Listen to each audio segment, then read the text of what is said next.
Oi, pessoal! Estamos aqui para dar início ao nosso terceiro bloco de questões. Dessa vez iremos abordar o tema desinfecção, tá? O que é desinfecção, minha gente?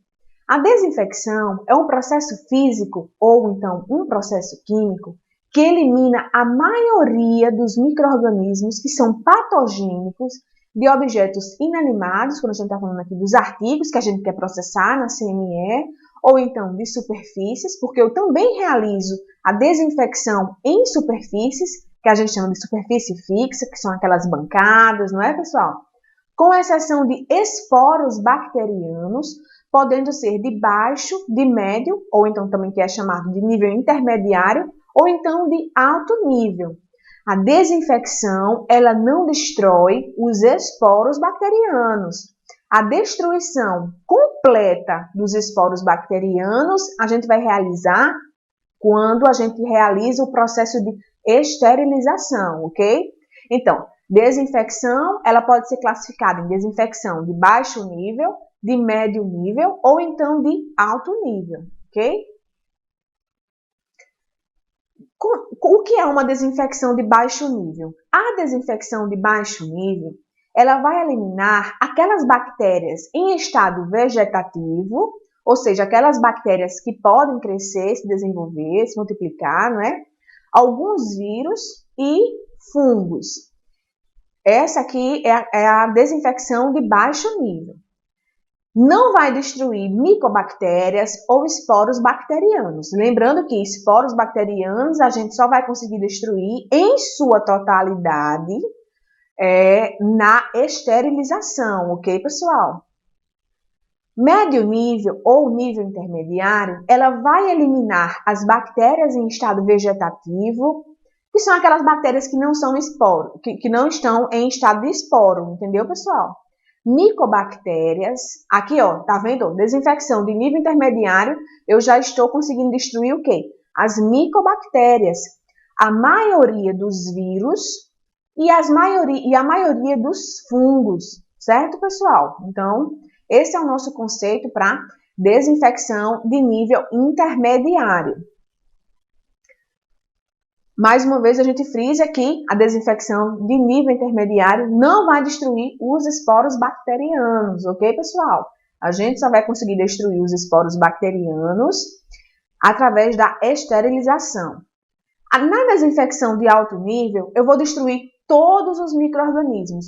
Eu vou destruir bactérias em estado vegetativo, micobactérias, vírus lipídicos, vírus não lipídicos, vou destruir os fungos e eu consigo até destruir um pequeno número de esporos bacterianos. Mas eu só vou conseguir destruir a totalidade dos esporos bacterianos através do processo de esterilização, ok? Quais são os tipos de desinfecção? A desinfecção, ela pode ser através do meio físico, que é a ação térmica, como a gente já mostrou na imagem anterior, lavadora termodesinfectadora, ela vai realizar a limpeza e a desinfecção. Essa desinfecção é uma desinfecção de alto nível, tá? Pasteurizadoras, lavadoras de descarga. Lembrando, gente, que essas lavadoras de descarga, que são aquelas lavadoras que realizam a limpeza das aparadeiras, das bacias, dos papagaios, dos frascos de aspiração, não ficam dentro da CME, certo? Fica fora da CME. Então, elas realizam o processo chamado físico, desinfecção física. Como é uma desinfecção química? Através de desinfetantes químicos, certo? Através daqueles saneantes que são registrados na Anvisa, que a gente pode utilizar dentro da CME. E a desinfecção físico-química, que vai associar o desinfetante com parâmetros físicos, ou seja, temperatura, né? Como exemplo, a gente pode citar a água eletrolizada, ok? Quando a gente vai revisar as questões que mais caem em concurso, a gente vai ver que normalmente se pede questão de desinfecção física e desinfecção química, ok, pessoal? Então, é nessas que a gente vai frisar. Então, pessoal, vamos ver a classificação para desinfecção física. Ela é a primeira escolha entre os métodos de desinfecção. Então, nessa desinfecção física, há primeiro a etapa da limpeza, certo? Vamos imaginar uma lavadora termodesinfectadora, ok? Ela vai limpar com água e com o detergente enzimático, certo? Ela vai enxaguar o material. Esse material ele vai sofrer uma temperatura, certo? Uma temperatura mais ou menos por volta de 75 graus. E é necessário também o tempo para realizar a desinfecção, tá? Então, quais são as vantagens dessa desinfecção química, dessa desinfecção física, pessoal? Ela vai realizar essa desinfecção de alto nível, a desinfecção física é uma desinfecção de alto nível. Ela permite a padronização e a reprodutividade do procedimento, já que é um meio automatizado, então se padroniza essa técnica, não é? Essa técnica ela pode ser reproduzida, já que é tudo automatizado, é mais seguro, não vai ocorrer falha humana, não é? Favorece a monitorização e o registro do processo, porque ela também tem como você ver se aquele ciclo ele foi eficaz através dos indicadores físicos de tempo, temperatura, não é assim, pessoal? Ela minimiza os erros humanos, ela não vai deixar resíduos no material, ela não é tóxica nem para o paciente e nem para o meio ambiente, já que a gente está falando de água quente e de detergente enzimático, não é? Ela diminui o risco ocupacional, ela vai também diminuir o custo operacional, por isso que ela é a mais indicada, certo? A desinfecção química, a desinfecção física, ela vai diminuir aquele risco com aquele material biológico, por exemplo, certo? Então, essas são as vantagens da desinfecção química, da desinfecção física. Então, vamos falar um pouquinho sobre essa lavadora termodesinfectadora. Ela realiza a limpeza e a desinfecção de uma gama de materiais. Como é que ela age? Ela vai agir por meio de jatos de água sob pressão e turbilhonamento. Lembrando, pessoal, temos que ter muito cuidado quando a gente vai colocar nossos materiais para fazer a desinfecção física neste tipo de máquina. A montagem ela tem que ser adequada, porque senão esse material ele não vai ficar limpo corretamente. Outra coisa que a gente recomenda é justamente fazer o monitoramento da limpeza dessas lavadoras. Existem testes no mercado onde a gente faz a leitura se a limpeza foi eficaz ou não. Fazendo a leitura deste teste de limpeza, a gente vai ver se o material, se aquela carga que foi lavada, ela está apta para as demais etapas do processo ou não, certo? As lavadoras termodesinfectadoras, elas vão associar os detergentes que não são considerados espumantes, que são aqueles detergentes enzimáticos, certo? É realizada uma pré-lavagem e uma lavagem com jatos de água fria ou então morna com o detergente enzimático, que é aquele detergente que não faz espuma. Vai ocorrer o enxágue. Aí sim que vai acontecer a desinfecção térmica, a água quente ou então o vapor, que vai penetrar nesses artigos, né? E a máquina, ela já faz o quê? O processo de secagem. Então, por isso que através de todas essas ações que a lavadora termodesinfectadora faz, ela é a número 1 para desinfecção, certo? Desinfecção química, desinfecção física é a principal escolha para a desinfecção, ok, pessoal? Aqui é um exemplo de uma lavadora termodesinfectadora. Pronto. Então, agora a gente vai falar um pouquinho sobre a desinfecção química, que é um outro tipo de desinfecção, tá? Ela deve ser a última opção para processamento de produtos termossensíveis em razão da complexidade do processo e desinfecção manual por imersão e da toxicidade dos desinfetantes, certo? Então, quando o material ele for termossensível, ou seja, aquele material que ele não aguenta sofrer temperatura, então a gente já indica o quê? Uma lavadora termodesinfectadora, não é assim? Se eu não tenho uma lavadora termodesinfectadora na minha CME, aí eu vou ter que utilizar o quê? Uma desinfecção química. Mas lembrando sempre que a desinfecção química, ela deve ser a última opção. Por quê? Porque pode existir muita falha humana nesse processo. Entendeu, pessoal? Então, quais são os desinfetantes que são mais utilizados no ambiente hospitalar? São aqueles desinfetantes à base de aldeído, ácido peracético, soluções cloradas, álcool. Tem também aqueles produtos que são à base de quaternário de amônia, peróxido de hidrogênio, água eletrolizada e soluções iodadas. Lembrando, pessoal, que essas soluções iodadas que a gente está mostrando aqui como desinfetante, não são aquelas soluções que são utilizadas para a realização de antisepsia nos pacientes, não, viu, pessoal? Ou então nas mãos dos profissionais. Essas soluções iodadas têm a concentração de iodo mais elevado que aquela que a gente utiliza para fazer antisepsia das mãos ou então da pele dos pacientes, ok? Então, existem fatores que podem interferir na eficácia do desinfetante. A natureza do item que vai ser desinfetado é um fator que interfere na eficácia. O número de micro-organismos que estão presentes no artigo, tá vendo aí, pessoal? A limpeza, ela tem que ser o quê? Eficaz. Se a limpeza ela não for eficaz, os micro-organismos que estão presentes no artigo, eles vão servir como uma barreira física para a penetração dos desinfetantes, entendeu? Então, essa limpeza ela tem que ser eficaz. Vamos reduzir essa carga microbiana do material. A gente, com a limpeza eficaz, reduz 99% da carga microbiana presente no artigo, entendeu, pessoal? E isso é muito importante, tanto para o processo de desinfecção, quanto para o processo de esterilização de materiais, ok?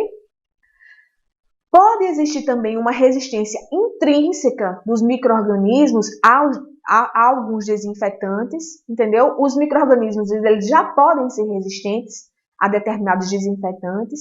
Isso é um fator que pode interferir na eficácia. A quantidade da matéria orgânica e inorgânica presente no artigo também, não é? O tipo e a concentração do germicida utilizado, se eu não fizer a diluição correta, se o desinfetante ele for necessário fazer a diluição antes de ser utilizado, se essa diluição, se essa concentração não estiver correto, como manda no manual, o que é que acontece? Vai interferir em todo o processo de desinfecção. Então, aquele material ele não vai ser desinfetado corretamente. Existe no mercado os desinfetantes, além dos desinfetantes, eu preciso fazer esse monitoramento diário através de fitas para ver a eficácia do germicida. Se o germicida ele não tiver a eficácia comprovada através desses testes que a gente faz diariamente, eu tenho que fazer o quê? Com esse germicida, com esse saneante, desprezar e preparar um novo artigo, um novo desinfetante, certo? Para ser utilizado na CME. Isso é muito importante. Lembrando também que se eu colocar um material para fazer a desinfecção e esse material estiver molhado, quer dizer, já vai interferir o quê? Já vai também interferir na concentração do germicida. Então, aquele saneante, ele já vai estar o quê? Impróprio para uso, ok, pessoal? Então, tem que ter muito cuidado lá na nossa salinha de desinfecção química. Protocolos atualizados, protocolos validados pelo Serviço de Controle de Infecção Hospitalar, enfermeiro da CME supervisionando o funcionamento dessa sala, entendeu? Os técnicos que trabalham na CME, todos eles devem ter treinamentos periódicos, quando necessário, entendeu? Outro fator que pode interferir na eficácia do desinfetante é o tempo e a temperatura da exposição, isso também vai interferir no processo, como também o pH da solução, a dureza da água. Então, a gente já falou que é necessário lá na CME o quê? A gente medir a qualidade da água, né? Fazer o monitoramento bacteriológico mensal, o monitoramento físico-químico, que já vai ser semestral, não é? A gente vai ter que medir monitorar a qualidade da água que a gente está trabalhando na CME. A presença de resíduos de detergente também vai interferir também na eficácia do desinfetante. Quer dizer, eu tenho que lavar bem esse meu material antes de imergir na solução desinfetante e também é necessário o quê? Secá-lo corretamente, ok? Então, quais são as características de um desinfetante ideal? Ele tem que ter um largo espectro de ação, ele tem que ter uma ação rápida, né? Porque eu também não posso demorar com esse material parado, pouco afetado por condições ambientais, questão de temperatura, né, elevada, não ser inativado por matéria orgânica. Então, gente, quando a gente vai fazer a padronização dos nossos desinfetantes lá na CME, a gente não vai encontrar que o desinfetante ele vai ter todas essas características e a gente vai validar, não. A gente vai validar os que são mais parecidos, o que tiverem mais características de um desinfetante ideal, e não todos, porque não vai ter nenhum desinfetante, ele vai ter todas essas características apropriadas, não. Ele não pode ser inativado por matéria orgânica, ele tem que ser compatível com detergentes, ele tem que ser fácil de ser utilizado, ele tem que ter o menor nível de odor possível, ele tem que ser estável, eu tenho que monitorá-lo, certo? Exemplo, o hipoclorito, que é utilizado, né, para a realização de desinfecção de baixo nível, eu não tenho como monitorar, ele é altamente instável. Então, por isso que eu tenho que dar prioridade a outros desinfetantes, onde eu possa fazer o quê? O monitoramento, né, dessa solução. Ele tem que ser inócuo ao meio ambiente e ele tem que ser econômico, né? A gente também tem que falar de custos. Alguns exemplos de desinfetantes que realizam a desinfecção de alto nível. A base de aldeídos, que a gente vai abordar o que agora? O glutaraldeído. A solução do glutaraldeído em concentração superior a 2%, ela é ativada, né? E ela vai destruir bactérias vegetativas, micobactérias da tuberculose, fungos, vírus, esporos de bacilos e de clostridium, ok? Lembrando que eu estou utilizando o glutaraldeído para a realização da desinfecção de alto nível. Eu não posso mais utilizar o glutaraldeído como solução esterilizante, ok, pessoal? De acordo com a RDC número 8 de 2009, é proibido a esterilização por imersão com desinfetantes, certo, pessoal? Então, ocorreu um surto através de micobactérias de crescimento rápido quando a gente utilizava o glutaraldeído como solução esterilizante, entendeu? Existem micobactérias que eram resistentes intrinsecamente a esse glutaraldeído, como também a esterilização por imersão, como era um processo humano, era um processo falho, quer dizer, eu não estava utilizando máquinas, eu realizava o processo através da imersão desses materiais, eu não tinha cuidado com relação à limpeza, eu não monitorava a limpeza, eu não monitorava o meu glutaraldeído para saber se ele estava em concentração adequada para realizar, eu não deixava esse material imerso o tempo apropriado para realizar a esterilização. Então, a Anvisa, ela proibiu, como poderia existir muitas falhas humanas, a Anvisa proibiu a esterilização química através de glutaraldeído. Normalmente, o glutaraldeído, ele era utilizado para a realização da esterilização de óticas, que eram utilizadas em cirurgias de videolaparoscopia, entendeu? Então, é proibido hoje em dia. Qual é a desvantagem de se utilizar o glutaraldeído para desinfecção de alto nível? Para desinfecção de alto nível eu posso usar, ok, pessoal? A desvantagem é que o glutaraldeído, ele fixa a matéria orgânica dos materiais. Ele pode ser tóxico para os pacientes, para os profissionais e também para o meio ambiente, certo?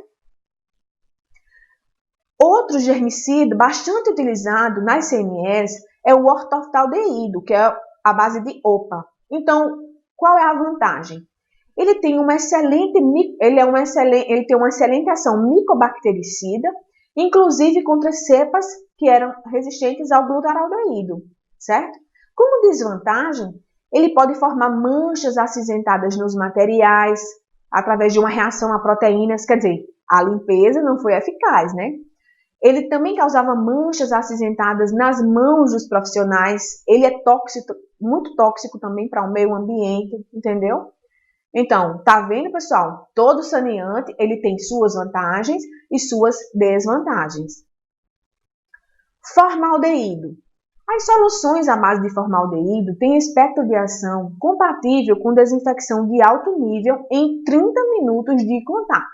Isso aí, pessoal, é uma vantagem de se utilizar o formaldeído.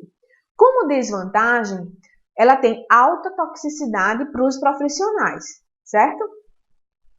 O ácido peracético, ele pode ser utilizado para desinfecção por imersão entre 10 a 30 minutos. Vai depender do que o manual do fabricante ele preconiza, ok, pessoal? Lembrando sempre de olhar o que é que o manual do fabricante ele está indicando. A desinfecção ela pode ser 10 minutos, 30 minutos, ok, pessoal? Então, tem que seguir o que manda o fabricante. Qual é a vantagem? Não produz resíduos tóxicos, mantém ação na presença de matéria orgânica e é esporicida. Quer dizer, ele ainda consegue destruir uma quantidade pequena, mas ele consegue destruir uma quantidade de esporos bacterianos. Como desvantagem, ele pode ser corrosivo em instrumentais que contenham cobre, latão ou então aço comum. Outro desinfetante bastante utilizado para desinfecção de alto nível é o peróxido de hidrogênio. Ele sempre vem em associação com o ácido peracético, que ele faz um efeito cinético, justamente para essa ação esporicida, quer dizer, ele destrói ainda um pouquinho de esporos bacterianos. A água eletrolizada, que também é chamada de água superóxida ou então água ácida, ela tem um mecanismo de ação semelhante às soluções cloradas, ok? Soluções cloradas também são germicidas para desinfecção de nível intermediário e nível baixo. Quais são as soluções cloradas? Hipocloritos, que são os mais utilizados para desinfecção, né? Ele tem estabilidade e ação do produto, vai depender da concentração, da ausência de matéria orgânica, do pH e das condições de armazenagem. As soluções cloradas estão cada vez mais saindo de circulação da CME, porque não tem como eu monitorar se aquela solução clorada ela está viável para uso ou não. Ela é muito instável. Outro germicida, aqui já falando de nível intermediário ou então de nível baixo, é o álcool. O álcool ele vem sempre em composição. É o álcool isopropílico e o álcool etílico. A concentração ideal do álcool é a álcool a 70%. Ele vai ter ação bactericida, ele vai destruir bactérias gram-positivas, gram-negativas, vírus lipídicos, que são aqueles vírus da hepatite B, da hepatite A, certo? Não lipídicos, ele também pega alguns vírus não lipídicos, algumas micobactérias e tem também ação esporicida dependendo do tempo de contato que a gente, da fricção que a gente vai realizar no artigo. Entendeu, pessoal? Lembrando que o álcool a gente faz ou rinçagem ou então a fricção, pelo menos em 30 segundos, certo, pessoal? O álcool, eu não vou deixar meu artigo imerso no álcool. Eu vou realizar a fricção com o álcool, certo? Fricção de pelo menos 30 segundos em cada área que eu quero fazer a desinfecção, ok? Quaternário de amônia. Então, o quaternário de amônia, ele tem uma capacidade de remover sujidade, ele tem ação bactericida, ele tem ação fungicida, virucida, contra vários vírus lipídicos. Ele pode ser utilizado em produtos que não são críticos e também pode-se realizar a desinfecção de superfícies, ok? Os fenóis também são utilizados para a desinfecção de artigos não críticos e a desinfecção de superfícies. Eles têm um efeito residual e tem também o efeito tuberculocida, ok? As soluções iodadas, elas têm ação bactericida, micobactericida, virucida. Em longo tempo de contato, ela ainda consegue destruir certos fungos e esporos. Lembrando, gente, que essas soluções iodadas aqui não são aquelas soluções que a gente utiliza para realizar a antisepsia da pele do paciente ou então a antisepsia das mãos dos profissionais, ok? Pronto. Pessoal, chegamos ao final do nosso terceiro bloco de questões comentadas, certo? No próximo bloco, iremos abordar o tema esterilização. Muito obrigada!